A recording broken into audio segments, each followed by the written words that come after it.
test, so we'll see how she goes today. Quite a good halt. Totally immobile, and that's one of the most important things. That they stand very still.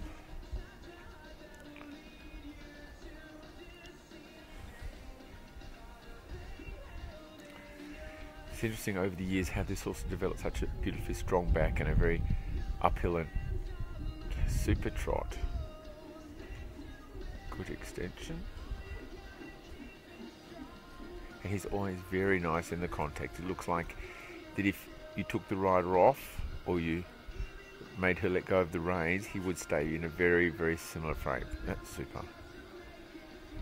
And a very good statement about her preparation for the half pass, and the same in the half pass.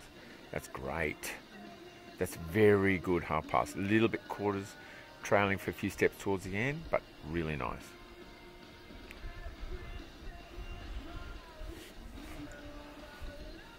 And again, a very nice experience transition from the trot to the passage. She really got him back quickly and then made that transition, and really nice passage.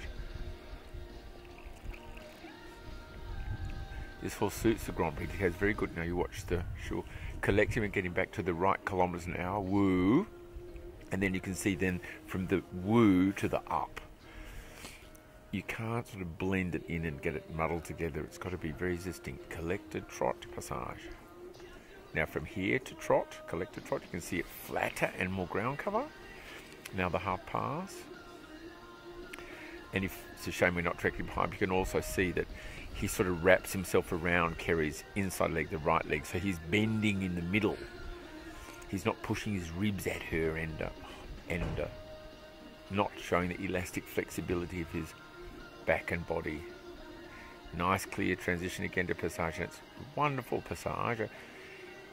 You have the feeling that he takes the same amount of time going up in the air as he does coming down. It's not like up, down. It's like up, down. It's like a wave up and down. It's not crashing about. And again, more passage. It's beautiful. Really, really good.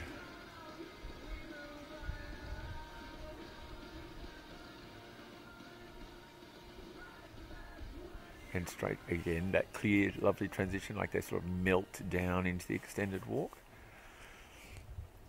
I think Michelle's walk perhaps showed a little bit more positivity in the desire to get to the other side of the ring. This is a bit like, ugh.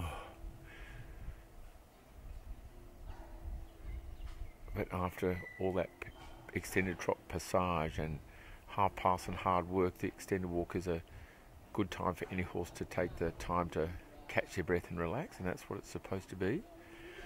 Now, to the piaffe, he's got to get a feeling that when you collect here, the hind legs come under, and not really.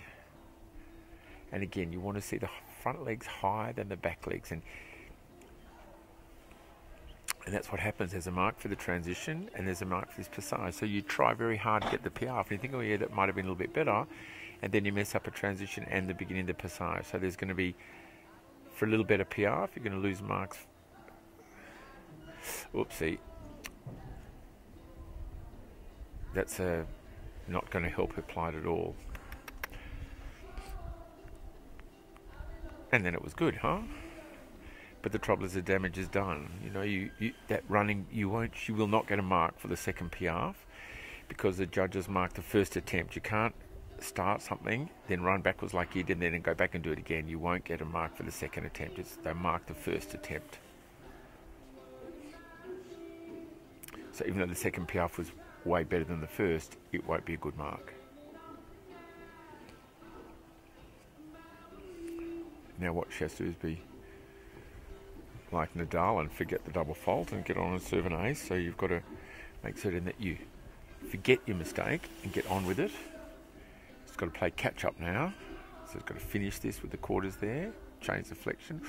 Ooh, this will be very steep because she was past B at the time she made the change, but she's got over there okay. But only just. You can see the change was also in the corner, whereas Michelle's, she had time to get back there, straighten and change. So lose concentration for a second and don't get the job done early enough, and that's what happens. The two tempies, he's jumping to the left a bit. He always jumps over there, it's funny. But still very fluent in the two tempi changes with no mistake.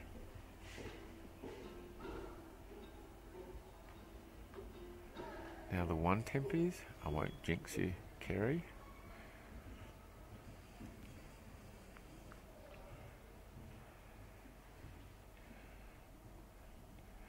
Very good. Nice regular steps. Everyone was the same speed and same size, and that's what's important. You don't want to get faster and faster or shorter and shorter. It should be it's the continuity of the strides in the one tempies that get the big marks. Super extended. Kerry being show jump rider loves that bit, I'm sure. Used to show jump in World Cup, so not just a dolly rider for sure. And Kerry rides many horses. Now the pirouette. Very well balanced, beautifully finished. You can see that he didn't fall about at the end of the pirouette. 1, 2.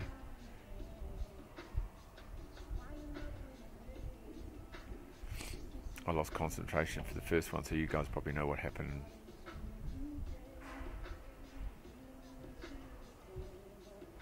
Very small and tight pirouette. A little bit of a lack of balance in the last step out, and it's awful. You do 8 great strides and one with a little bit of a hiccup, and everyone says, oh, what about that one with the hiccup? Good extended trot. You can see the front legs, feet higher than the hind legs with good over track, the hind foot going past the front foot. Centre line. Now super passage again. And what's important is the judge at the front, it's very important that the passage stays straight. So you don't want to see what they call swaying, where the horse rocks a little bit left and right. And I've got to say, he's starting to get better and better at the pirouette, because if they cross their back legs over and put one hind leg in front of the other, it's impossible to do it on the spot because they're always travelling forward, and he used to do that. But I notice now from behind he's really keeping his left foot on the left and the right foot on the right. So this has been another presentation from EQ Life TV.